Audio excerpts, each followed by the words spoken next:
Vamos a estudiar hoy día el Evangelio de Juan del capítulo 8, versículo 21 al 30. Y esta es la continuación de lo que veíamos la semana pasada cuando Jesús dice: yo soy la luz del mundo. Así que vamos a leer este tramo y luego vamos a ir trabajando ya el texto para ver lo que les decía hace un momento, la importancia o parte de la importancia de conocer a Jesús, quién es Él, ¿sí? Así que vamos a darle lectura en el nombre de nuestro Señor Jesús. Dice así: entonces Jesús les dijo de nuevo: yo me voy y me buscarán y ustedes morirán en su pecado. A donde yo voy, ustedes no pueden ir. Por eso los judíos decían: ¿acaso se va a suicidar, puesto que dice a donde yo voy ustedes no pueden ir? Y Jesús les decía: ustedes son de abajo, yo soy de arriba. Ustedes son de este mundo, yo no soy de este mundo. Por eso les dije que morirán en sus pecados, porque si no creen que yo soy, morirán en sus pecados. ¿Tú quién eres?, le preguntaron. Jesús les contestó: ¿qué les he estado diciendo desde el principio? Tengo mucho que decir y juzgar de ustedes, pero aquel que me envió es veraz, y yo las cosas que oí de él, estas digo al mundo. Ellos no comprendieron lo que les hablaba del Padre. Por eso Jesús les dijo: cuando ustedes levanten al Hijo del Hombre, entonces sabrán que yo soy y que no hago nada por mi cuenta, sino que hablo estas cosas como el Padre me enseñó. Y aquel que me envió está conmigo, no me ha dejado solo, porque yo siempre hago lo que le agrada. Al hablar estas cosas, muchos creyeron en él. Si en el tema pasado conocer a Jesús era estar en la luz y no conocer a Jesús era estar en tinieblas, en esta conversación que continúa, es la misma de la anterior, Jesús vuelve a profundizar todavía más. Y estar en la luz no es solo conocer, como también ya lo veíamos la semana pasada. Estar en la luz es creer quién es Jesús. No es solo tener la información, es creer quién es Él. Y eso es algo central en el tema de hoy. Pero por su contraparte, estar en tinieblas no es solo no conocer, sino que es morir en nuestros pecados, ¿sí? El mensaje de hoy día nos va a mostrar que hay un peor pecado que la ignorancia deliberada, sino uno todavía mayor, y ese es el orgullo, ese es la soberbia, ¿sí? Así que vemos cómo Jesús continúa en esta conversación, en esta línea que se conecta con el capítulo 7, con el final del capítulo 7, y Jesús le dice: yo soy la luz del mundo. Pero la respuesta de los líderes judíos a las palabras de Jesús, lo veíamos la semana pasada, fue cuestionar a Jesús con respecto a su origen, a su autoridad, a sus palabras. Cuestionan quién respalda sus palabras. Pero también, si se recuerdan, le hacen una pregunta muy malintencionada, y es: ¿quién es tu padre?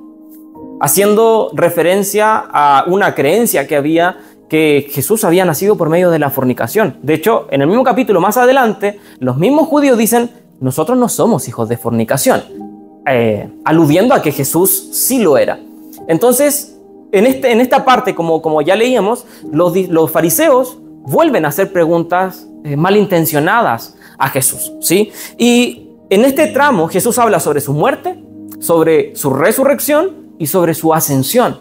Ahora, ¿cómo lo hace? Primero Jesús dice: cuando ustedes levanten al Hijo del Hombre. En ese punto, en ese momento, Jesús está refiriéndose a su muerte, ¿sí? Luego Jesús dice, al principio: yo me voy y ustedes me buscarán. Eso sucede cuando Jesús resucita. Los fariseos y un montón de gente comenzó a buscar el cuerpo de Jesús, y evidentemente el cuerpo se estaba moviendo porque había resucitado. Pero luego dice: a donde yo voy, ustedes no pueden ir. ¿A dónde se refería Jesús? Lo dijo en la cruz: Padre, a ti entrego mi espíritu, recibe mi espíritu allí. ¿O qué le dijo al ladrón? Hoy estarás conmigo en el paraíso. Pero la respuesta de los fariseos son dos preguntas. Y la primera, evidentemente, lo dice Juan: ellos no entendieron de lo que Jesús estaba hablando. Pero las preguntas de los fariseos no buscaban satisfacer dudas, porque ellos no tenían dudas. Ellos estaban convencidos de que Jesús era un blasfemo y que merecía la muerte. Y ellos no tenían la intención de querer escuchar a Jesús. Y eso habla de su orgullo, de su soberbia. Y lo conversábamos un poco hace temas pasados, y también en el mensaje de la semana pasada. Nicodemo, tratando de ayudar a Jesús, cuando están en una especie de juicio o conversando el Sanedrín, los líderes judíos, Nicodemo dice: nuestra ley no nos permite acusar a un hombre sin antes escucharlo y ver sus obras. Pero la respuesta de todos los otros fue criticar a Nicodemo, preguntándole acaso él también era de Galilea o si acaso estaba confabulado con Jesús. No tenían ninguna intención de conocer a Jesús. No tenían ninguna intención de saber quién era, de escucharlo, de sentarse a conversar con él, de que exponga sus puntos. Su intención con las preguntas era hacerlo caer o buscar razones para capturarlo. ¿Y cuál es la pregunta? ¿Se va a suicidar? ¿Jesús en algún momento tocó ese tema?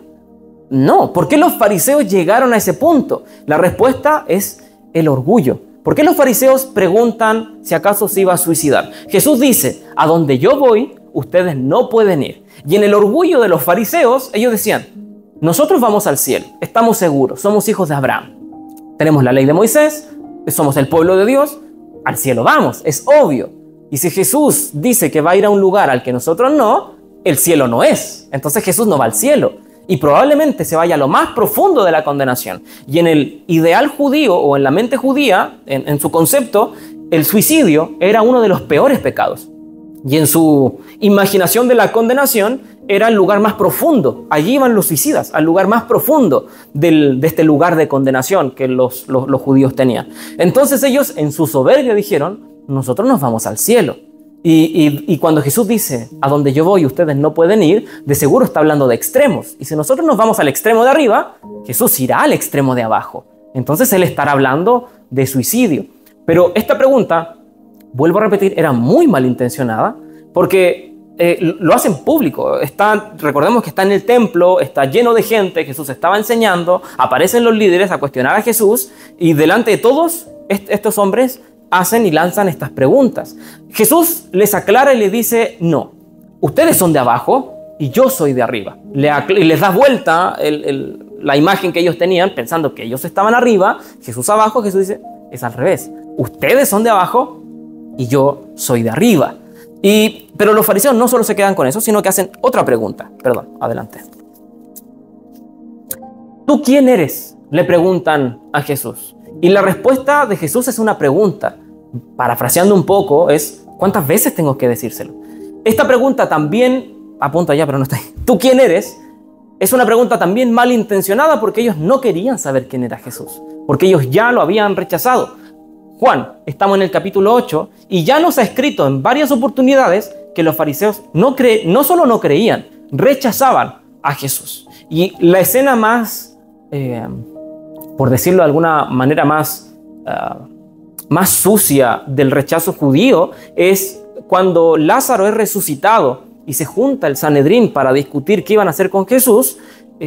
Caifás termina diciendo, es mejor que un hombre muera en lugar de toda una nación, que toda una nación por culpa de un hombre. Y allí ellos deciden matar a Jesús.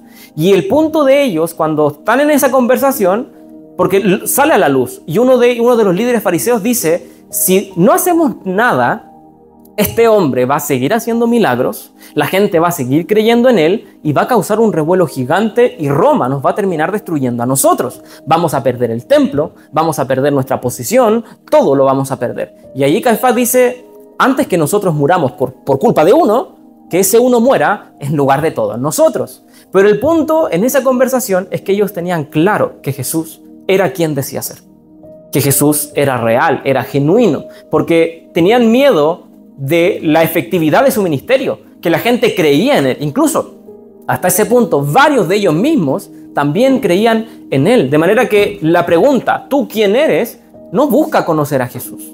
Ellos querían rechazarlo y cuestionar su autoridad, cuestionar su origen, cuestionar todo lo que Jesús era. Pero la respuesta de Jesús es, ¿cuántas veces voy a tener que repetírselos? Y Jesús le dice, yo tengo muchas cosas que juzgar de ustedes. Podría juzgar su incredulidad, podría juzgar su orgullo, su soberbia y un montón de pecados que hasta este punto han cometido. Pero Jesús dice, yo no los juzgo. Y si lo hiciera, mi juicio sería verdadero porque yo provengo del Padre, dice Jesús. ¿Sí? Ahora, hay una porción o hay varias porciones interesantes o importantes de este punto. Fíjense acá. Yo me voy y me buscarán, y ustedes morirán en su pecado. A donde yo voy, ustedes no pueden ir. Algo importante y interesante acá que Jesús, este es el verso 21. Jesús le dice, ustedes morirán en su pecado.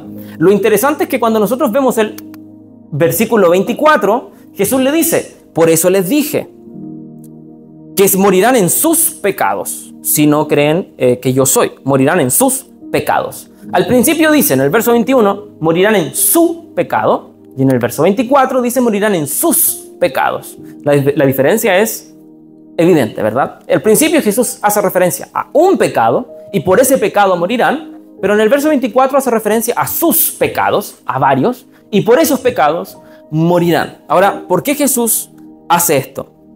Porque todos los pecados del verso 24 tienen su raíz en un solo pecado. Hay una idea que es bien popular, probablemente la hayan escuchado en algún otro momento, y es que la madre de todos los pecados es uno. Es el orgullo o la soberbia o la altivez. Esa es la madre de los pecados, porque de ese pecado se producen todos los demás pecados. ¿Por qué debería yo adorar solo a Dios? Orgullo. ¿Por qué debería yo santificar un día para Dios? ¿No debería ser para mí? Orgullo. ¿Por qué debería yo no hacer imágenes? ¿No debería yo tener la libertad de hacer la imagen que yo quisiera? Orgullo. ¿Por qué debería honrar a mis padres si ellos no me han hecho bien a mí? Orgullo. ¿Por qué debería yo permitir que los demás me ofendieran sin yo poder tomar una represalia o incluso poder matar al otro si me hirió? A mí, orgullo. ¿Por qué debería yo quedarme con las cosas más malas y el otro que se enriquece de quedarse con las mejores? ¿No debería yo tener la posibilidad de tomar lo que él tiene para dejármelo para mí? Orgullo. ¿Por qué no tengo la posibilidad de tomar la mujer de mi prójimo para mí? Orgullo. Todos los pecados tienen su raíz en el orgullo. El primero de los pecados, Satanás, según varios comentaristas, en Ezequiel y en Isaías hay unos pasajes que aparentan apuntar a Satanás, y cuando está esa descripción, una de las cosas que se describe en ese momento de la caída de Satanás es: eras perfecto hasta que se halló en ti maldad. Quisiste subir hasta lo alto y sentarte en el trono de Dios. ¿Cómo caíste del cielo, oh lucero? Por el orgullo. ¿Y cuál fue la manera en la que tentó Satanás a Adán y Eva? Si ustedes comen del fruto, serán como Dios. Serán igual a Él, apuntando al orgullo. Es la madre de los pecados. De allí se derivan todos. Pero cuando nosotros pensamos en pecados graves, el orgullo no está dentro de esos pecados graves que tendemos a pensar. Asesinato, adulterio, violación. Tendemos a verlo como los pecados más graves de todos. Pero cuando nosotros vemos la Biblia y el origen del pecado, vemos que es el orgullo, la madre de los pecados. Y cuando Jesús dice morirán en su pecado, está apuntando a ese pecado, al orgullo. Ahora, y en el verso 24, sus pecados, todos los pecados que por orgullo ustedes han cometido. Y este capítulo nos ha mostrado varios. Solo en la historia de la mujer adúltera tenemos muchos pecados por causa del orgullo. ¿Cuál era su orgullo? Nosotros tenemos la razón, Jesús es un mentiroso y lo vamos a probar. ¿Qué hacen? Idean construyen un escenario para que una mujer y un hombre cometan adulterio. Forzaron el acto. Fueron injustos porque solo llevaron a la mujer. Otro pecado. La expusieron a vergüenza públicamente cuando no era necesario. Pecado. Quisieron atrapar a Jesús y tildarlo de mentiroso. Otro pecado. ¿Por qué? Porque creyeron tener la razón en su orgullo. Entonces, todo el resto de pecados, de los que hablan sus pecados, se derivan de este primer pecado, que es el orgullo. Y sobre ello debemos tener cuidado nosotros, de que en nosotros no se haya cabida para el orgullo. Dios dice en un momento, al soberbio, al altivo, Dios lo mira de lejos, pero al contraparte, al humilde, Dios lo ensalza. Cuando nosotros miramos el propio ejemplo de Jesús, quien podría tomar el orgullo como algo natural en sí mismo por ser el máximo ser todopoderoso, soberano, creador, todo, la Biblia dice que Jesús, siendo igual a Dios, no tomó eso como algo a lo que aferrarse, sino que se despojó a sí mismo, tomando forma de siervo, tomando forma de esclavo, haciéndose un hombre, muriendo como un culpable, como un pecador, en medio de ladrones. Y eso nos muestra la humildad de Jesús. Y es algo que hemos conversado en otro momento del estudio del Evangelio de Juan. Una de las cosas que cautiva la mente de Juan es cómo la humildad de Cristo demuestra su majestad. Y esto es un punto. El contraste de la soberbia y el orgullo de los líderes fariseos contrasta grandemente con la humildad de Jesús. ¿Qué es lo que dice Jesús en la cruz? Padre, perdónalos porque no saben lo que hacen. Siendo él inocente, ellos culpables, Jesús intercede por ellos para el perdón. Entonces, este pecado del orgullo, debemos, ¿cómo se sana el orgullo? Se sana, entre comillas, el orgullo es la humildad, no hay otra forma, y es sometiéndonos a la verdad de las Escrituras, porque las Escrituras nos llaman a la humildad, al sometimiento, nos llaman a menguar uno mismo, a doblegarse. ¿Qué dijo Juan cuando le dijeron: Juan, tus discípulos están yendo con Jesús, estás perdiendo fama? Juan dijo: perfecto, es necesario que Él crezca y que yo cada vez me haga más pequeño, cada vez Él tenga más importancia y yo cada vez menos. Porque toda la gloria la merece Jesús y sus amigos.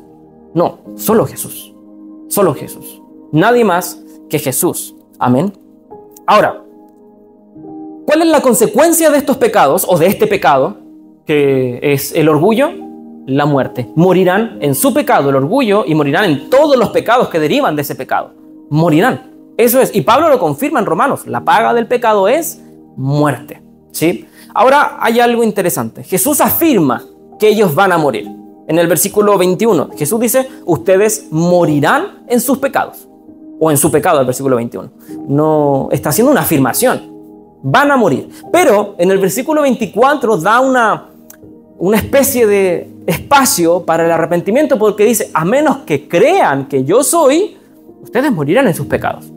Dando el espacio de que si ellos creyeran quién es Jesús, ellos no morirían en sus pecados. Pero en el verso 28, también lo leíamos, Jesús termina dando un spoiler final de lo que va a suceder con ellos y termina diciendo: ustedes van a morir en sus pecados. Ahora, ¿porque Dios lo determinó? No precisamente, sino porque Dios sabía lo que ellos iban a hacer. Jesús, y de hecho, cuando uno lee el Evangelio de Juan, y sucede con casi todos los evangelios, es un texto que va dando constantemente spoiler o avisos de lo que va a suceder. Jesús en el capítulo 2 dice: destruyan este templo y yo lo levantaré en 3 días. ¿Jesús de qué estaba hablando? ¿Del templo físico? No, Juan nos aclara y dice, hablaba de su propio cuerpo. Y eso es el final del Evangelio. Y Jesús ya había dicho lo que iba a suceder. Y acá hace otra vez lo mismo. Jesús dice, cuando levanten al Hijo del Hombre, cuando ustedes levanten, ya acusándolo de que ellos iban a ser los que lo iban a matar o a colgar en la cruz, iban a ser ellos los culpables, hasta cierto punto, allí ellos conocerían que Jesús es, o que Él es el yo soy. De manera que ellos no se arrepintieron. Y cuando nosotros leemos todo el Evangelio, eso es lo que vemos. Ellos no se arrepintieron. Hasta el último momento mantuvieron su soberbia, su orgullo. Y esto es particular, la palabra de Dios no falla, no se equivoca. Y cuando este principio de que el soberbio va a caer y el humilde va a ser ensalzado, se cumple. ¿Qué fue lo que dijo Caifás? Es mejor que un hombre muera en lugar de toda una nación.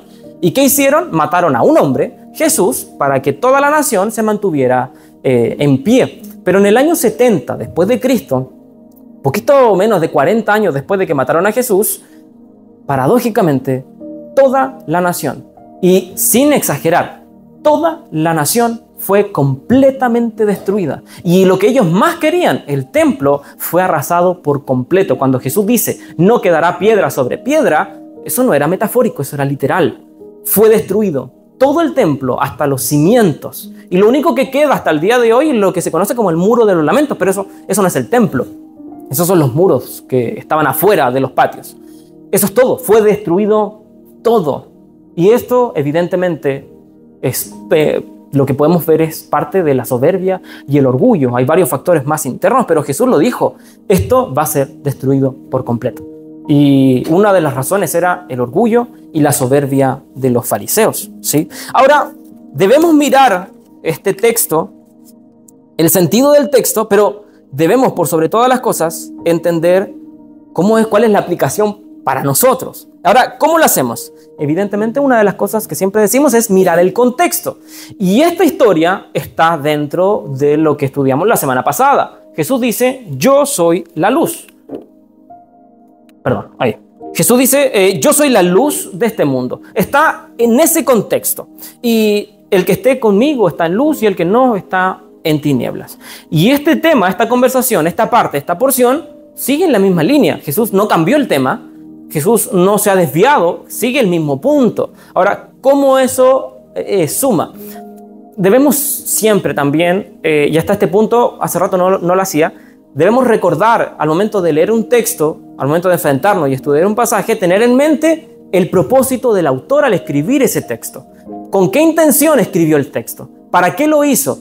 A veces está literal y a veces hay que escarbar para entender cuál era el propósito. Lo bueno es que Juan lo dice literal. Juan 20:31. Pero estas cosas se han escrito, ¿para qué? Para que ustedes crean que Jesús es el Cristo, el Hijo de Dios, y para que al creer tengan vida en su nombre. ¿Sí? Ahora, nosotros podemos ver acá. Por eso les dije que morirán en sus pecados, porque si no creen que yo soy, morirán en sus pecados. Esto es la aplicación de lo que Jesús dice en el versículo 12, cuando Él dice, yo soy la luz del mundo. El que está conmigo está en luz y el que no está en tinieblas. ¿Cómo es la aplicación? Creer en Jesús, cuando Él dice, si no creen que yo soy, creer que Él es andar en luz. Y no creerlo es andar en tinieblas. Y Jesús explica qué es lo que significa andar en tinieblas. Es morir en nuestros pecados. Esto es la explicación y la aplicación de lo que Jesús ya había dicho en los pasajes anteriores. Y la aplicación no es otra que lo que está escrito de manera literal. Hay veces en donde el sentido del texto hay que interpretarlo o escarbar más profundo. Hay textos más complejos que otros y necesitan más trabajo. Debemos irnos a estudiar todavía más a profundidad el contexto y otras cosas. Pero hay otras veces en donde el sentido del texto está muy claro, es muy sencillo, es muy directo y evidente. Y este pasaje es uno de esos. ¿Qué es lo que quiere Juan con esto? Que creamos quién es Jesús y que creyendo en Él tengamos vida, porque de lo contrario moriremos en nuestros pecados. Esa es la interpretación del texto. Ese es el sentido del texto y a la luz de todo el libro, Juan, eso es lo que quiere para nosotros, ¿sí? No puedo tampoco yo dar otra aplicación. Debemos creer en Jesús, porque de lo contrario moriremos en nuestros pecados. No hay otra aplicación. Ahora, podemos ir un poquito más profundo. Cuando Jesús dice, si no creen que yo soy, morirán en sus pecados. Jesús pudo haber dicho, si no creen en mí, morirán en sus pecados. Pero Jesús no escribió, Juan no escribió eso. Jesús no dijo, si no creen en mí, si no creen que yo soy. ¿Por qué Jesús dijo eso? Era más sencillo decir, si no creen en mí. Pero Jesús no lo dice, si no creen que yo soy. En el griego, el yo soy es ego eimi. Y en este capítulo, Jesús 4 veces dice, yo soy. Yo soy la luz del mundo, si no creen que yo soy, lo vuelve a decir que otra vez si no creen en que yo soy, y al final dice, antes que Abraham fuese, yo soy. Lo repite 4 veces esta frase. Y esta frase es fundamental para que entendamos cómo aplicar... Perdón, me retrasé mucho. Ahí estamos. Eso. Entender el yo soy es fundamental para aplicar el texto en mi vida. Entendemos que el punto de Juan, de Jesús y de todo el Evangelio es que creamos en Jesús o de lo contrario moriremos en nuestros pecados. Pero Jesús dice, porque si no creen que yo soy. Ahora, ¿qué Jesús quiso decir con eso? ¿Cómo hacerlo? ¿Qué significa? El ego y mí del yo soy es un título divino. Y Jesús ya ha hablado acerca de su divinidad en algunos puntos. A donde yo voy, ustedes no pueden ir, al cielo. Ustedes son de acá abajo y yo soy de arriba, del cielo. Ustedes son de este mundo, yo no soy de este mundo, Él está fuera de este plano. Y aquel que me envió está conmigo y no me ha dejado solo, es el Padre, Él es divino. Yo y el Padre uno somos. Y son algunas de las formas en las que Jesús ha dicho literal y directamente que Él es Dios, ¿sí? Pero el ego y mí, el yo soy, es un nombre de Dios. No sé si a alguien le suena el yo soy, pero viene del Antiguo Testamento. Cuando Dios se le aparece a Moisés en la zarza ardiente, le dice varias cosas. Quítate el calzado de tus pies porque este lugar es santo. Pero una de las cosas, cuando Moisés pone varias trabas, es que yo aquí, es que yo acá, es que no sé qué cosa. En un momento Moisés dice, ya, perfecto. Yo tengo que ir a hablar con los líderes judíos o con los ancianos y decirle que tú, Dios, me has dicho esto. Pero ¿y si ellos me preguntan, ¿quién te mandó? ¿Quién fue el que te mandó? ¿Qué les digo? Decía Moisés. Y allí Dios le dice, diles que el yo soy te ha enviado. y ese es mi nombre. En ese momento Dios revela uno de sus nombres. En el Antiguo Testamento vemos varias revelaciones de nombre. Yo soy es uno de esos nombres. El Ayón, ese es otro nombre. Jehová Nisi, Jehová Rafa, son otros de los nombres de Dios en el Antiguo Testamento. Pero el yo soy, que en el hebreo se conoce como el tetragramatrón, que es YHWH, y es lo que al vocalizarlo, porque no tiene vocales el idioma hebreo antiguo, al vocalizarlo suena como Yahvé, Yahweh, o se traduce en el actual Jehová. Es el nombre de Dios, que los judíos no lo pronunciaban. ¿Por qué? Primero, difícil pronunciar una palabra sin vocales, ¿sí? Pero el punto principal es que para ellos era el nombre de Dios santo y no podía ser pronunciado por labios humanos. Entonces ellos por lo general le decían a Dios Adonai, o el Señor de los cielos, o el Señor. Ese era el título por el cual se referían constantemente a Dios o trataban de evitar el nombre Yahvé o Yahweh. Pero cuando Jesús dice yo soy, Jesús apunta a ese nombre, a ese título. El mismo que habló con Moisés está hablando con ustedes. Por eso al final, y es parte de los mensajes que vienen, cuando Jesús dice, antes que Abraham existiera, yo soy. Y los fariseos le dicen, ¿acaso tú eres más viejo que nuestro padre Abraham? Y él dice, yo antes que Abraham fuese, yo soy, apuntando a ese título divino que está revelado en el Éxodo. Jesús lo que está diciendo acá es, yo soy Dios. Yo soy el que habló con Moisés. Yo soy el que abrió el mar. Yo soy el que libertó a Israel de Egipto. Yo soy el que los guió por el desierto. Yo soy el que les dio la tierra prometida. Yo soy ese Dios. Y Jesús lo que nos está diciendo con esto, si lo entendemos en el contexto, si no creen que yo soy, morirán en sus pecados. No es solo creer que Jesús existió, es creer quién es Jesús. Jesús dice, pueden creer que yo soy real. Y pueden creer que yo soy un profeta. Incluso pueden creer que soy el Mesías. Y eso no los va a salvar.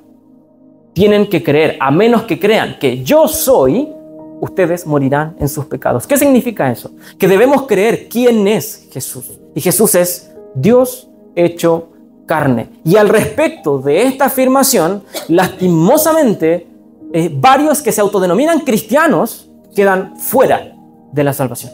Directamente. Mormones, testigos de Jehová, unicitarios que se denominan cristianos, quedan fuera porque están negando quién es Dios. Jesús dice, yo soy Dios, el que habló con Moisés. Yo soy ese Dios. Pero que dicen otras corrientes como testigos de Jehová o mormones, no, Jesús es el arcángel Miguel. No, Jesús es una criatura. Negando directamente lo que Jesús está diciendo acá. ¿Y Jesús qué responde ante eso? Si ustedes no creen que yo soy, van a morir en sus pecados. No hay otra forma. No basta con creer, y esto se conecta con el mensaje anterior, no basta con saber datos sobre Jesús. No, sí, Jesús fue acá, Jesús fue allá. Eso no salva. No basta con incluso pretender adorar a Dios, o a Jesús, perdón, pero no creer que Él es Dios, como vuelvo a repetir, como ciertas sectas o denominaciones. Es necesario creer que Jesús es el yo soy que le habló a Moisés en el desierto. Es el Dios hecho hombre. Ahora tampoco es arbitrario que Juan escribiera este relato. ¿Sí? Sí, ahí está. Perdón. No es arbitrario que Juan escribiera esta porción en su evangelio, porque Juan registra 7 veces en las que Jesús dice yo soy, apuntando a este título divino. Y se conocen como los 7 yo soy de Juan. Hasta esta altura ya hemos visto 2. Yo soy el pan de vida y yo soy la luz del mundo. Y esto es muy pertinente al respecto. Vamos a ver rápidamente los 7 yo soy. Eso ya lo habíamos visto. Ahí está. El primero. Yo soy el pan de vida. Juan 6:35. Jesús les dijo, yo soy el pan de vida. El que a mí viene nunca tendrá hambre y el que en mí cree no tendrá sed jamás. Yo soy la luz del mundo. Juan 8:12. Jesús habló otra vez diciendo, yo soy la luz del mundo. El que me sigue no andará en tinieblas, sino que tendrá la luz de la vida. Yo soy la puerta. Juan 10:7. Volvió pues Jesús a decirle, de cierto les digo, yo soy la puerta de las ovejas. Todos los que antes de mí vinieron, ladrones son y salteadores, pero no las oyeron las ovejas. Yo soy la puerta. El que por mí entrare será salvo y entrará y saldrá y hallará pastos. Yo soy el buen pastor. Juan 10:14. Yo soy el buen pastor y conozco a mis ovejas, y las mías me conocen. Yo soy la resurrección y la vida. Juan 11:25. Les dijo Jesús: yo soy la resurrección y la vida. El que cree en mí, aunque esté muerto, vivirá. Y todo aquel que vive y cree en mí no morirá eternamente. ¿Crees esto? Yo soy el camino, la verdad y la vida. Juan 14:6. Jesús le dijo: yo soy el camino, la verdad y la vida. Nadie viene al Padre sino por mí. Y por último, yo soy la vid verdadera. Juan 15:5. Yo soy la vid, vosotros los pámpanos. El que permanece en mí y yo en él, este lleva mucho fruto, porque separado de mí nada puedes hacer, o nada podemos hacer, nada podéis hacer. Juan lo que quiere, y evidentemente Jesús cuando lo dice, si no creen que yo soy, es que entendamos más allá de lo intelectual, sino que abracemos de manera relacional, sincera, que creamos que Jesús es el pan de vida, que es el único que nos puede saciar, que Jesús es la única luz en medio de un mundo de tinieblas, que Jesús es el único que nos puede hacer entrar al cielo, que Jesús es nuestro pastor y Él nos conoce como nadie nunca nos podrá llegar a conocer, que Él es el único camino, la única verdad, la única vida, que Él es la resurrección y que en Él tenemos vida eterna y que Él evidentemente es todo lo que necesitamos. Separados de Él, nada podremos hacer.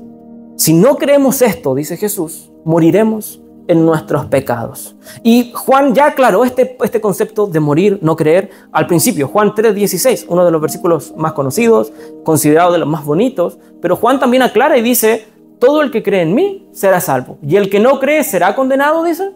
No, ya está condenado. Porque no es que Dios lo toma, tú no crees en mí, pum, te vas para allá. Vas camino al infierno. Yo soy la luz, yo soy el camino. Cree en mí. ¿Y qué dice el creyente? ¿Qué dice la persona? No quiero creer en mí. Perfecto, sigue tu camino entonces. Y estás en condenación, estás condenado. Ese es el punto que dice Juan y lo aclara. Dios no condena, es el hombre el que se condena a sí mismo. ¿Sí? Ahora, Jesús dijo algo importante. Debemos creer quién es Jesús. Y eso significa saber quién es Dios. Pero Jesús en el verso 28 dice algo muy interesante. Cuando ustedes levanten al Hijo del Hombre, recordemos que le está hablando a los fariseos, los que lo rechazan, los que no creen en Él, y a toda la multitud que está ahí junta. Cuando ustedes levanten al Hijo del Hombre, entonces sabrán que yo soy.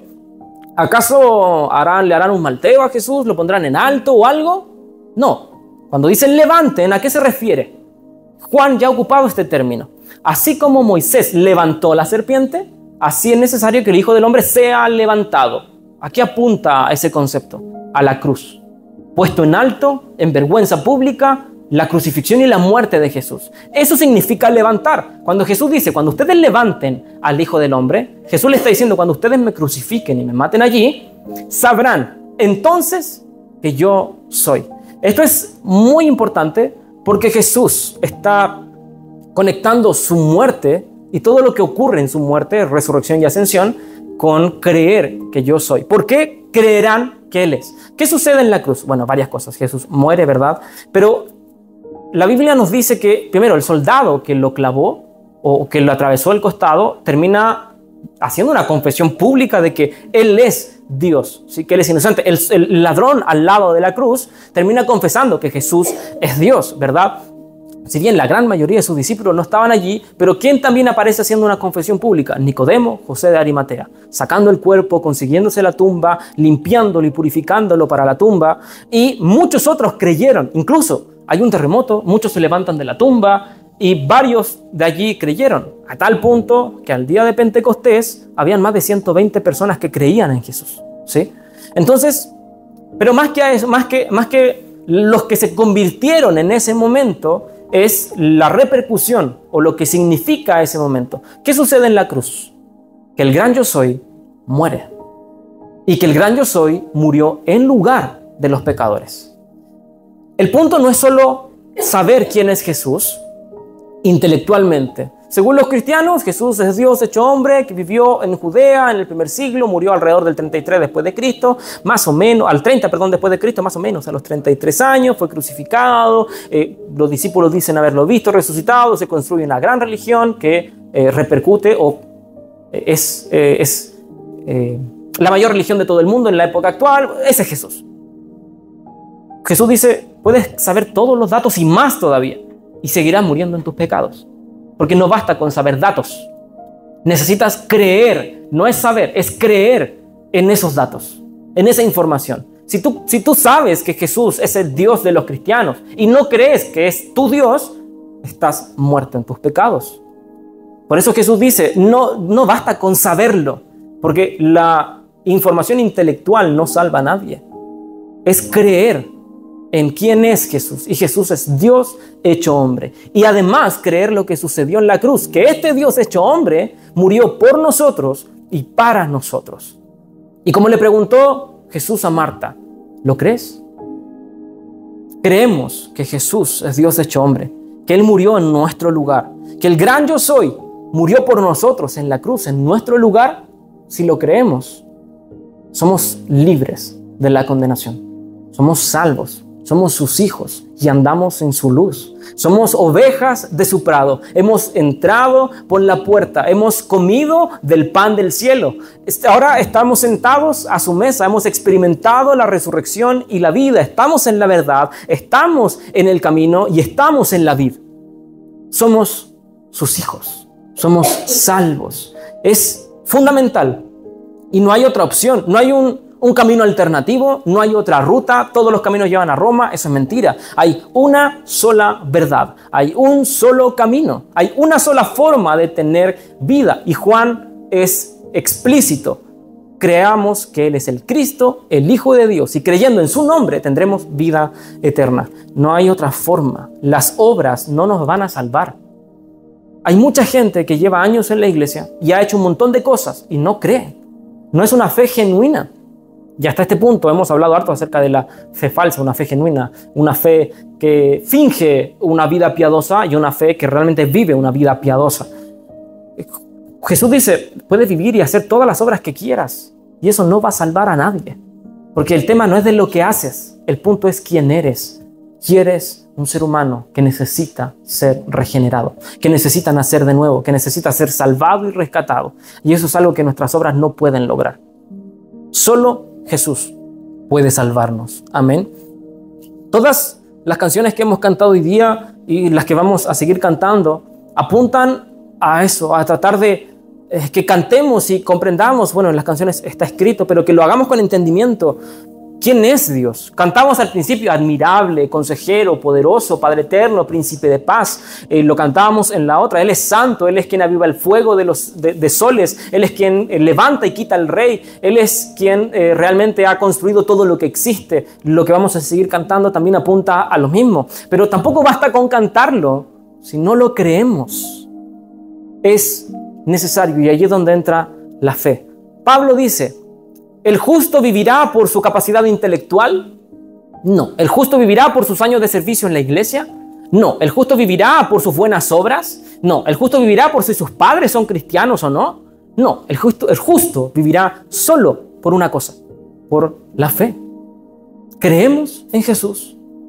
Esa es la pregunta. Podemos preguntar de manera capciosa como los fariseos, ¿quién eres tú? O podemos preguntar con un corazón sincero, Jesús, ¿quién eres? Revélate a mi corazón y permíteme conocerte. Esa es una oración genuina. Permíteme saber si esto es real o no. Permíteme ver tu gloria. Permíteme saber quién eres tú. Esa es una oración genuina y esa es la oración que vamos a hacer ahora. Amén. Lo invito a colocarse de pie. Oremos a Dios con un corazón sincero y pidámosle al Señor que nos dé una fe genuina, una fe real, y que no nos engañemos creyendo que estamos en la luz cuando en verdad estamos en tinieblas, porque sabemos datos, pero no creemos realmente quién es Jesús. Si lo creemos, abracemos a Cristo con todo nuestro corazón, rindámonos a Él y démosle gloria por quién es Dios. Amén. Le voy a pedir a mi esposa si nos puede dirigir en esta oración.